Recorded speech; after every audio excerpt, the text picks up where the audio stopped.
egamba nti omusiru takusiruwazanga. Namukadde Teefe yali mukazi munyumya nnyo anti we baatuukira ewuwe nga si kufa enseko zitandise n'okumulumya akabutobuto. Abakugu mu byobulamu bagamba nti bw'oba oyagala okuwangalako akabanga wayigiriza okuseka. Kino kituufu kubanga si kufa gye yakoma okusekako, gye yakoma okuwulira nga muli awewuseeko ku bweraliikirivu bwe yalina, kubanga okuva lwe yagobwa ku kyalo guno kwe gwali omulundi gwe ogwali gusoose okwerabira ku bizibu bye n'asekako. Ekyali kissa si kufa enseko y'emboozi Teefe gye yamunyumiza ku lutalo lwe n'omulalu Yowaana. Teefe yabinyumya bw'ati: olwali olwo nga nkyali mu maka g'abakadde bange, ndowooza nali mpeza emyaka nga 24. 24 ng'okyali kugondi ebiseera ebyo nga wabanga okuliridde. Emyaka nga 24 ku lujja nga tukyaza abagenyi. Abagenyi bano baali bangi anti gwali mukolo gwa kwanjula. Munno nasiiba ntawuka mu mirimu kubanga waka nze nali nsinga obuto ate ku myaka egyo nga sikola nderuka. Munnanga abagenyi tebaalwa nga batuuka nga babatuuza mu lujja awaali wazimbiddwa ekidaala kuba enju yali nfunda. Olaba ensonga eyazimbyanga ekidaala. Naye kati ne bwe muba n'obwaguuga bw'enju ne mulyoka muteekawo ebidaala tenti ne zibeera mbu abagenyi 15 bajja kukola ki? Naye ekyazimbyanga ekidaala ndowooza bw'abanga n'akanyinkuuli k'akayumba baaba, kubanga n'abagenyi 5 nga bayinza obutajaamu nga omuteekawo akadandali wabweru kye gwabanga omulamwa. Naye kati ssebo naye mwonoonye bintu. Kaakati aga nti bwe namaliriza emirimu n'ensalawo ne nnaabako nsaanire omukolo, anti munnange ebyakabuvubuka naawe obimanyi. Ekinaabiro kyali kya mmuli nga kizimbiddwa ng'ekisaakaate era nga kiri mu mbiriizi z'ennyumba. Neeyambulamu engoye zange ng'omuntu yenna anaaba omubiri bw'akola. Era bwe namala okuyiwa amazzi ku luleeba, anti ze zaali ebbaafu oba ebbenseni mu budde obwo nga ntandika kunaaba. Kyembadde sikubuulidde kye kino nti awo okumpi n'ekinaabiro kaŋŋambe ebigere nga 3 waaliwo akakubo. Ndowooza nno munnange ke kaleetayo wannoono omulalu. Bwe yawulira anaaba yasembera ku kinaabiro n'alingiza. Ndowooza yalingiririza akabanga kubanga nagenda okuwulira nga ŋŋamba nti kawala ggwe nakugamba dde onfumbirwe n'ogaana.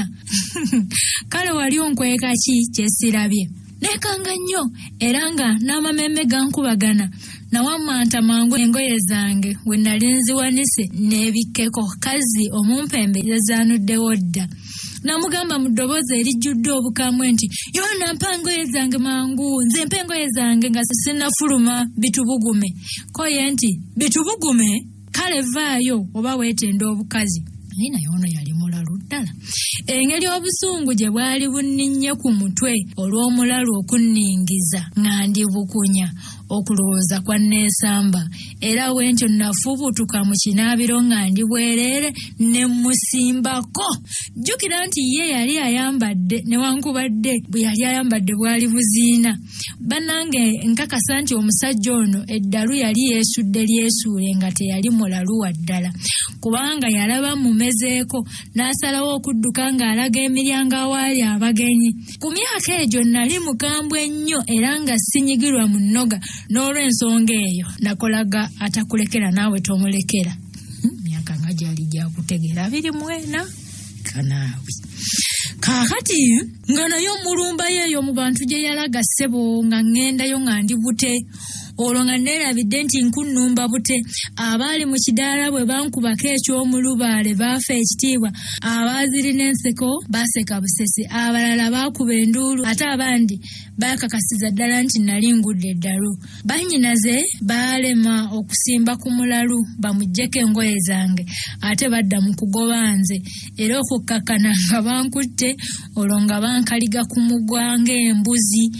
Bwe bannyingiza mu nju nabanyonnyola ebyali biguddewo, naye mu kifo ky'okunsaasira bampa kabbo ka nseko ne bambuuza n'okumbuuza nti omulalu yali ayinza atya okukusiruwaza okutuuka ku ekyo naawe nagundi. Namugamba nti kale nno mutabani, ebyokuseka nga tubitadde ku bbali, bano abakugobye ku kyalo bwe biba nga bituufu basiru era basonyiwe, kubanga ekisonyiwo ly'eddagala erisinga.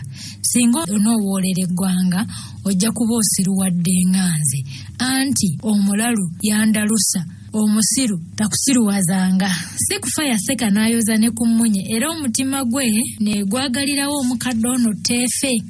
Beeyongera mu maaso n'okuwaya, era we baatuukira ewa Teefe ng'ebisinga obukulu ku kyalo Sikufa amaze okubitegeera.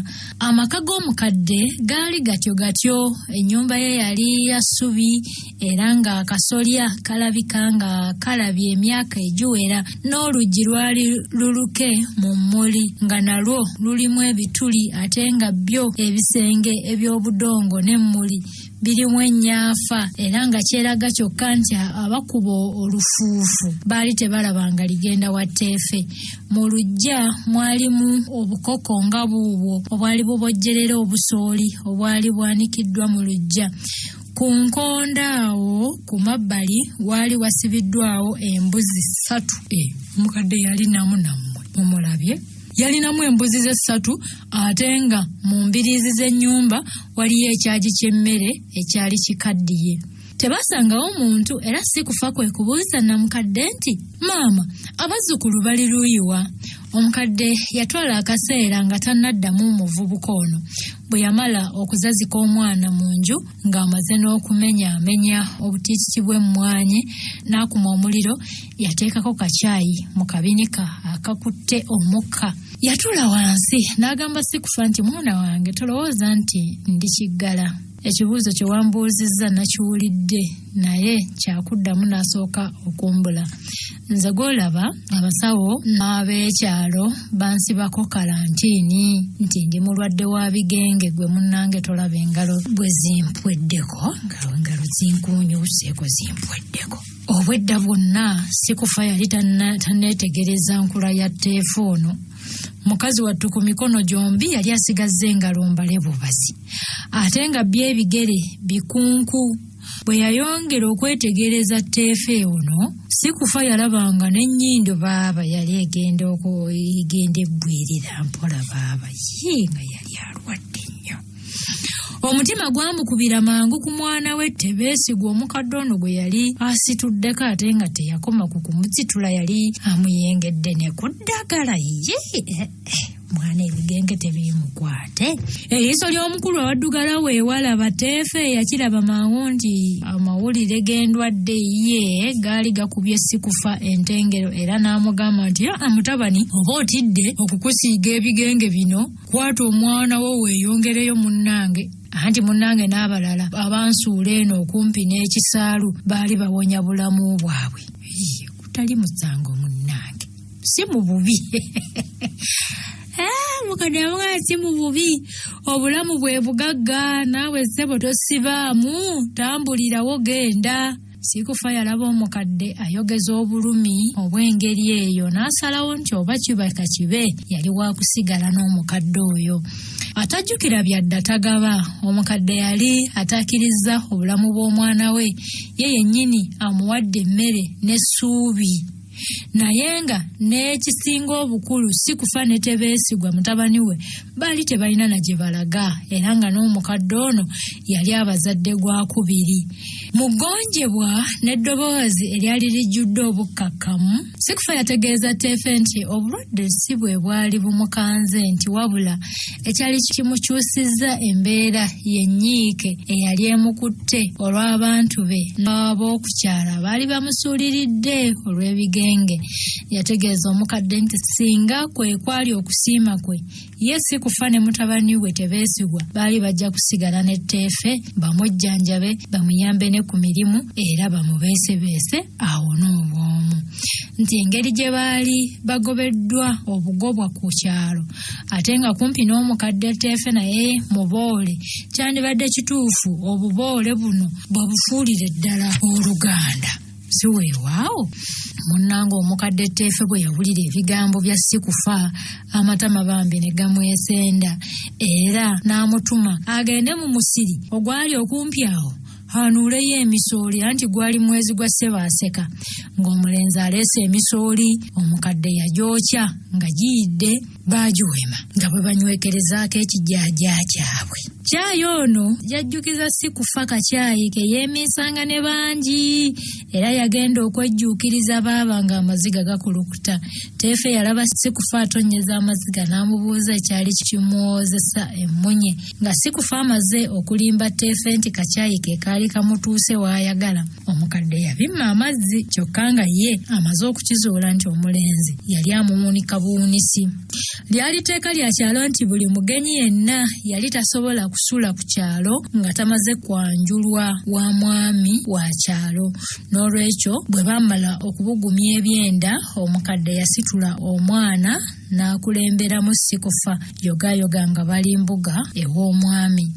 Bwe batuuka ku mbuga ew'omwami Sikufa yakizuula lwaki abantu abamu balowooza nti Katonda yabeerabira nti era n'ebitabo mwe yawandiika amannya gaabwe yabigabira abalinawo ne babizingamu emisokoto. Oyogedde mu bubi baaba. Katonda waffe si bw'ati bw'ali. Bannange omwami w'ekyalo ono teyali mugagga, yali binnyonkoondo era naggagga awedde emirimu.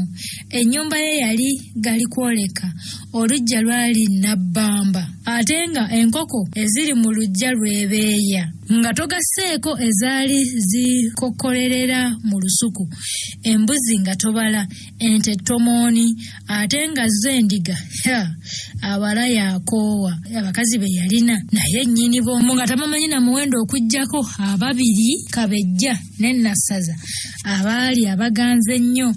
Yalina abaana bangi nnyo kumpi ssomero ddamba era nga nabo bennyini tebeemanyi, mbu n'abamu beesanganga bafumbiriganye.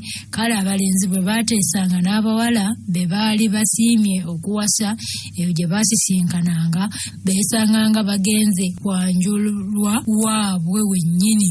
Ekyasinganga okuleeta kino ye mwami ono mwavu takwana ono okugobanga ennyo abakazi nga n'abamu bagendanga bali mbuto. Saasira nno abaana abamu abaagendanga okwanjulwa nga bamaze n'okuvaamu ebiwanga. Laba kitaawe w'omwana bw'abeera ate nga ye kkojjaawe oba nnyina bw'aba ate nga ye ssenga w'omwana. Ensi eno siikuliisayo munaye Teefe ye teyatuukira ddala waka wa mwami wa kyalo anti etteeka ly'abagenge lyali limusiba. Yasigala mukazi wattu mu kkubo olwo ye Sikufa n'agenda yennyonnyolako ew'omwami. Okuva Sikufa lwe yatuuka ku kyalo ekyo mwavu okutuuka ku kaseera ako yali tafunanga kutya nga kwe yafuna ng'alabye abasirikale b'omwami abaalina amaaso agaali gabeesimbye mu kiwanga ng'ag'enkoko enywa mu lwendo ate nga gabatwakadde ng'abaali baakamala okufuuweeta enjaga.